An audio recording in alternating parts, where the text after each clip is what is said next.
Good evening बच्चों। आज हम डायमेंशनल एनालिसिस में प्रिंसिपल ऑफ होमोजेनिटी पढ़ेंगे। बहुत ही इंपॉर्टेंट है, इसके बगैर आपका काम नहीं चलेगा। क्लियर? अब प्रिंसिपल ऑफ होमोजेनिटी क्या कहता है? देखिए, होमोजेनिटी का तो मतलब ही एक जैसा है। तो देखिए, every equation relating physical quantities, यानी कि जो इक्वेशन फिजिकल क्वांटिटी से रिलेट हुए है, ठीक है, उसको हम डायमेंशनली होमोजीनियस होनी चाहिए। डायमेंशनली होमोजीनियस होनी चाहिए, ठीक है। जैसे एग्जांपल मान लीजिए ये लेंथ है। अगर लेंथ को लेंथ से हम ऐड करेंगे, लेंथ को लेंथ से ऐड करेंगे तो हमको क्या मिलेगा बच्चों? अगर लेंथ को हम लेंथ से ऐड करेंगे तो ऑब्वियस सी बात है लेंथ मिलेगा क्या? 2l मिलेगा हमको। एक l ये है, एक l ये है, तो क्या मिलेगा? 2l। तो आंसर नहीं, इसको हम 2l नहीं लिखेंगे। जब लेंथ को हम लेंथ से ऐड करेंगे तो हमको लेंथ मिलेगा। मैग्नीट्यूड की बात छोड़ दीजिए, यहाँ पर डायमेंशन की बात करिए और मैग्नीट्यूड की बात नहीं करना है। अब अगर लेंथ को लेंथ से माइनस करते हैं, सब्ट्रैक्ट करते हैं, तब भी आपको लेंथ मिलेगा। जैसे एग्जांपल 4 मीटर में से 2 मीटर माइनस करना है, अगर 4 मीटर में से 2 मीटर माइनस करेंगे तो क्या आएगा? 2 मीटर आएगा। तो मिलेगा तो आपको मीटर ही, 2 सेकंड तो नहीं मिल जाएंगे। तो बात यहां बताने का ये मतलब है कि जब आप मीटर से मीटर माइनस करेंगे तो आपको मीटर मिलेगा, टाइम से टाइम माइनस करेंगे तो टाइम मिलेगा, मास को मास से माइनस करेंगे तो मास मिलेगा। इसको बोलते हैं प्रिंसिपल ऑफ होमोजेनिटी। क्लियर हो गई? अब हम बात करते हैं इसका यूज कहां है डायमेंशन एनालिसिस में। डायमेंशंस का यूज कहां पर है? तो पहला यूज हम लेके चलते हैं to check the correctness of equation. Clear हो गई बात?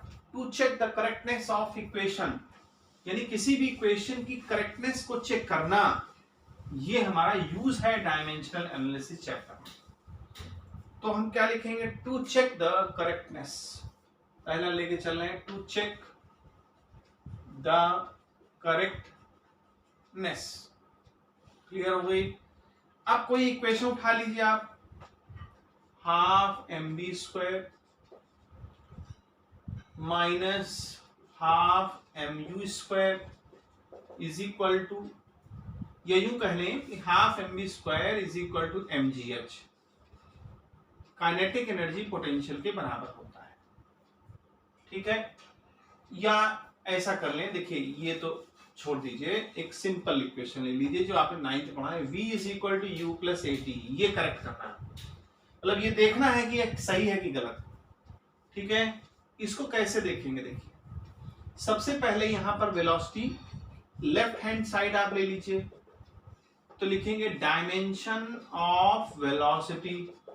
हम पूरा नहीं लिख रहे हैं, तो डायमेंशन ऑफ वेलोसिटी क्या हो जाएगा? lt पे -1। डिस्कस कर चुके हैं ये पहले ही। क्लियर हो गई बात? फिर राइट साइड में देखिए हमारे पास दो चीजें हैं, u, तो डायमेंशन ऑफ क्या लिखेंगे आप? u, यानी ये भी वेलोसिटी है। फिर लिखेंगे डायमेंशन ऑफ at। अब देखिए डायमेंशन u क्या है? वेलोसिटी है, तो इसकी भी डायमेंशन क्या होगी? -1। क्लियर हो गई बात? इसकी भी डायमेंशन ये होगी। प्लस एक्सीलरेशन की डायमेंशन क्या होती है? lt पावर -2, और टाइम की होती है t। तो भाई ये क्या हो जाएगा? ये चीज तो है, हट के क्या हो जाएगी? ये चीज हो जाएगी। अब देखिए प्रिंसिपल ऑफ होमोजेनिटी, ये भी वही है, ये भी वही है, तो आपको सेम आंसर मिलेगा। क्या LHS RHS के बराबर नहीं है? तो आंसर है बिल्कुल है। अगर LHS RHS के बराबर है, इसका मतलब ये हमारी क्या है? करेक्ट है वैल्यू। क्लियर हो गई बात? इसी तरह से दूसरा एग्जांपल आप ले लें, जैसे पहला मैंने, चलिए एक और एग्जांपल ले लेते हैं इसी टाइप का। v square is equal to u square plus 2as। इसको भी कर लेते हैं, v square is equal to u square plus 2as। तो देखिए LHS की बात करते हैं तो क्या हो जाएगा? डायमेंशन ऑफ v स्क्वायर, और v स्क्वायर का मतलब lt पे -1, और जब स्क्वायर करेंगे तो क्या हो जाएगा? -2। सिंपल स्क्वायर कर दीजिए। RHS की बात करते हैं तो RHS में क्या हो जाता है? ये दोनों लेंगे तो dimension of you square plus dimension of 2as। अब देखिए यू स्क्वायर का तो वही हो जाएगा एल स्क्वायर टी पे -2।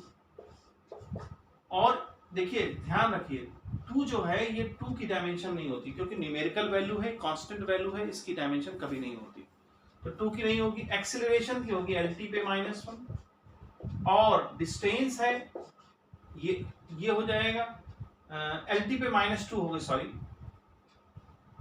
एल टी पे -2। ठीक है, तो यहां देखें ये L हो गया और ये आपका बन जाएगा एल स्क्वायर टी पे -2। ये L से ऐड हो जाएगा, पावर है तो ये हो जाएंगी।